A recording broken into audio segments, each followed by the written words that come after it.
गरीब पानी पूरी वाले की औकात। बलिया नामक गांव में टिंकू अपने माता पिता के साथ रहता था।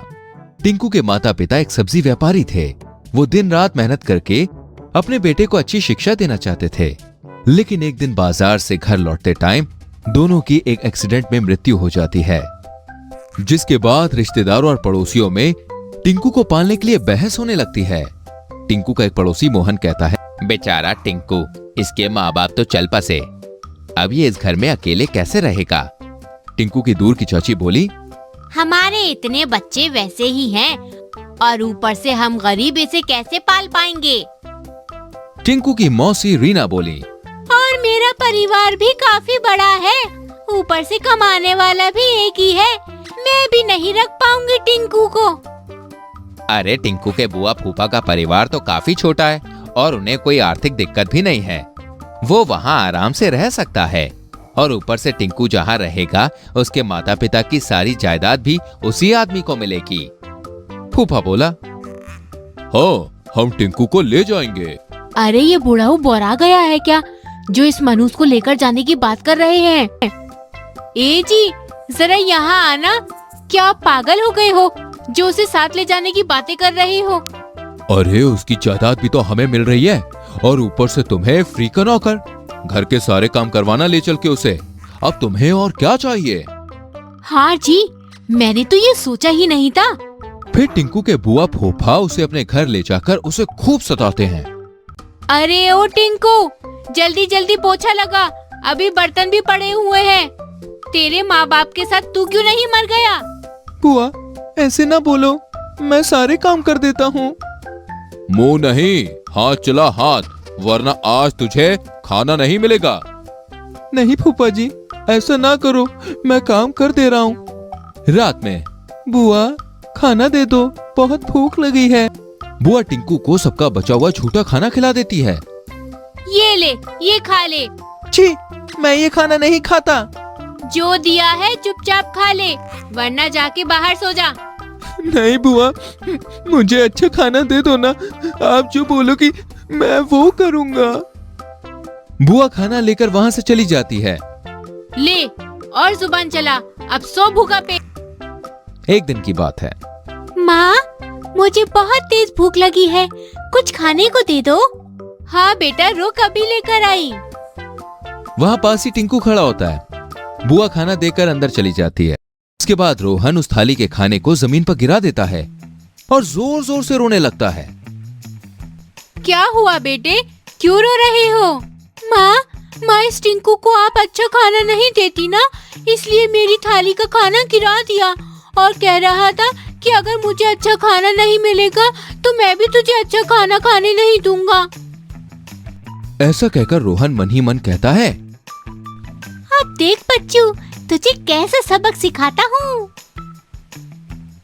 क्या रे टिंकू, तेरी इतनी मजाल कि तूने मेरे बेटे का खाना फेंका। रुक, अब आज तेरी खैर नहीं। बुआ मैंने कुछ नहीं किया, ये झूठ कह रहा है। एक तो गलती, ऊपर से झूठ। जा निकल जा मेरे घर से, और आज के बाद मुझे यहाँ दिखना मत। ऐसा कहकर बुआ टिंकू को घर से भगा देती है। टिंकू रोते हुए सड़क पर जा रहा होता है। तभी उसे एक पानी पूरी वाले का ठेल दिखाई देता है, तो टिंकू उसके पास जाता है और कहता है, अंकल, मुझे बहुत तेज भूख लगी है, मैंने बहुत दिनों से खाना नहीं खाया, मुझे कुछ खाने को दे दो। पानी पूरी वाला शंकर पहले टिंकू को पेट भरकर पानी पूरी खिलाता है। बेटा, तुम्हारा नाम क्या है और तुम कहाँ रहते हो। मेरा नाम टिंकू है अंकल, मेरे माता पिता का एक रोड एक्सीडेंट में देहांत हो गया था, जिसके बाद मेरे माता पिता की सारी जायदाद मेरे बुआ फूफा ने ले ली और मैं उन्हीं के साथ रहता हूँ। तो तुम्हारे ये घाव कैसे।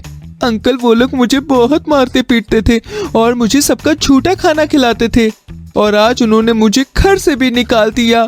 टिंकू की बातें सुनने के बाद शंकर पुलिस को फोन करके टिंकू के बुआ फूफा को चाइल्ड हैरेसमेंट के तहत गिरफ्तार करवा देता है। पुलिस आके उसके फूफा को अरेस्ट करके ले जाती है। अब मैं कहाँ जाऊं, कैसे रहूंगा। मेरे पापा का सपना था कि मैं बड़ा होकर बहुत बड़ा आदमी बनूं। अब मैं अपने माता पिता का सपना कैसे पूरा कर पाऊं। बेटा, अब तुम किसी चीज की चिंता मत करो, अब तुम मेरे साथ ही रहना। देखो मेरी कोई औलाद नहीं है बेटा, तुम मेरे बेटे बनकर मेरे साथ रहो, ठीक है? ठीक है अंकल, जैसा आप कहें।